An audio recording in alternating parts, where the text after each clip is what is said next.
Okay guys, I'm just going to play a really short video. There's a wonderful organization in Montreal called the Montreal Black History Roundtable. And it just blew my mind. This year was one of the laureates. They picked 12 Black Montrealers every year to honor us for our work in the community.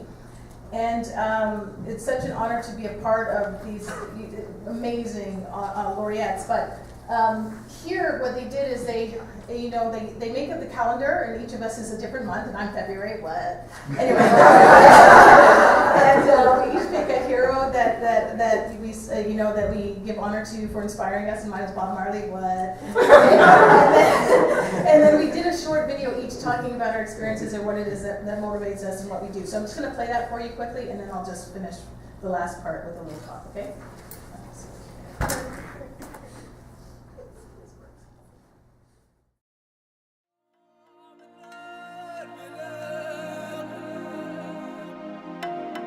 As a scholar of visual art and culture, I'm in a field that tends to misrepresent people of color and Black people and underrepresent us.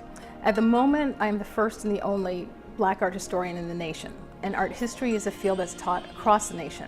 So we really need to think about why this discipline that's ubiquitous is so unattractive to Blacks.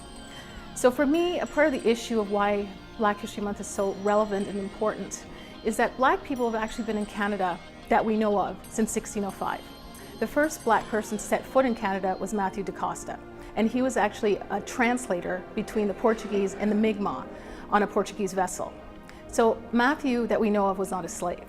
But after that, subsequent to that, 17th, 18th, and 19th century, how we arrived in this nation was as someone else's property, as chattel. And now, as people of the African diaspora, we're quite commonly exposed to some sense of a history of slavery in our own homes, even though it's not taught to us in schools in Canada. But what happens is we're taught to focus on the more dramatic and spectacular forms of violence to which we were subjected, like branding, like beating, like shackling, like breeding. But something that slavery does and did to us is that it actually denied us the right to represent ourselves. Euro-Canadians and Euro-Americans across the Americas actually hoarded their access to cultural production, which meant that as Black people, we were denied the right to represent ourselves. Any people that doesn't represent themselves is a people that becomes marginalized and brutalized. So we were socialized generation after generation into deprivation, but not just physical and material deprivation, but cultural deprivation. So what Black History Month gives us the opportunity to do is to see ourselves through the eyes of ourselves and our community. This is huge for us as Black people because, again, it's something that we've been denied for 400 years.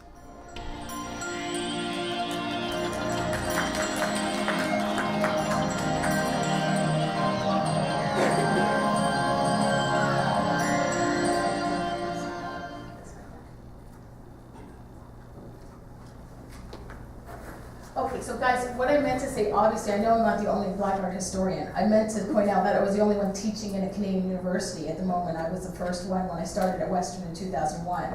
And that, obviously art history is being taught everywhere in the country in terms of universities and colleges. So I wanted to consider why it is that we're not represented, which some of you wonderful people have already pointed out. So I'm just going to read something really briefly here to just point out some of the foci of my research foci. So my research has been particularly engaged with the issue of how Black subjects have been represented in historical Western art, mainly by white artists. The critical questions for me are, number one, who has access to cultural production at a given historical moment? Number two, who has access to self-representation? Number three, what does it mean to possess or to be denied cultural capital? Number four, what types of artistic, cultural, and material traces do marginalized populations like the enslaved leave behind? And I'm talking about people who are marginalized economically, socially, legally. And number five, how have colonialism and imperialism transformed cultural production and artistic representation? And here I'm guided by, Edward Said's brilliant Cultural Imperialism, and also a lot by scholars like Gilroy and Antonio Benitez Rojo as well. So in particular, my research reveals my fascination and deep critical interest in the cultural workings of transatlantic slavery and the often horrific and mind-boggling practices like torture, breeding, and labor. I'm particularly interested in the transgressive potential of the enslaved, both as producers of unique art and culture, and as critical and often forgotten viewers of high art. And this is key. We often forget that, like, who's cleaning the painting? Who's actually dusting the frame of the painting?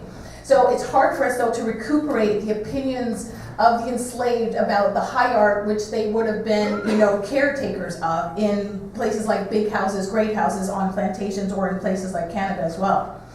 So in the former area, I'm fascinated by the idea of the enslaved producing mainly popular culture at the behest or being coerced to produce pop culture, things like soap, candles, furniture, clothing, for their white masters and mistresses, as well as their own clandestine cultural productions like drumming, music culture, dance, rituals, grooming, dress, etc.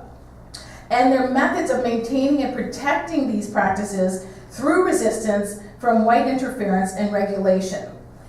So in particular, I seek to question not only the creation and working of white cultural privilege within slavery, but the ways that strategic and enforced social and cultural deprivations attempted, and not always successfully, to limit and prohibit the cultural lives of the enslaved. So if you think about, for instance, across the Americas, drumming was banned, right? Because they understood that you could talk on the drum and communicate across plantations, for instance, right? So how did we overcome those enforced limitations? So conducting research on slavery poses several major challenges. Since transatlantic slavery transpired over 400 years, of course from the 1400s to 1800s, one of the things are where are the materials, and also what traces could the enslaved leave. And then of course, even when an enslaved person left a cultural trace, an art object, head wrap, etc., who collected it? Who bothered to preserve it? So then the challenge as a scholar is that you're working constantly with white sources, what white people thought historically about the enslaved. So you're always working against the grain to critically kind of reread that stuff. Okay, so the last thing I want to just mention is that the book I'm working on now is trying to move away from images like this, actually, because I've been focusing for a long time on the black body. And that's, I think, a problem that in race and representation and in critical practice of transatlantic slavery and the visual practice of transatlantic slavery, we often think, slavery, give me a black subject. And we forget that, what about reading an image of a white planter or a white ship's captain, right? Or the merchant or the landscape. So what I'm doing now, my project is looking at juxtaposing Jamaica and Montreal as two sites of the British Empire, and reconnecting, excavating, doing archaeology that connects the landscape art in terms of both of them being British holdings of transatlantic slavery within the 19th century. And if you think about it, they're both garrisons as well, right? They based British regulars there for periods. In Montreal, they had soldiers based there for 110 years. And you needed soldiers to protect the valuable colony, of course, because of the traffic and things like sugar that were going back and forth. So the one thing just I want to close to point out is that in Canada, we often think of the enslaved populations as being first African American and then coming to Canada and becoming African Canadian. But we've forgotten that in the traffic, in the transits of those merchant ships, they would be full of rum, sugar, molasses, but they'd have 5, 10, 15, 20 slaves on board too, right? So there was a constant traffic in slaves who had already been creolized as Caribbean and had been Caribbeanized, who'd be transplanted twice sometimes in a lifetime and deposited in places like Montreal and Halifax. So that's what my new project is to compare and to juxtapose a temperate climate space with the tropical space of Jamaica.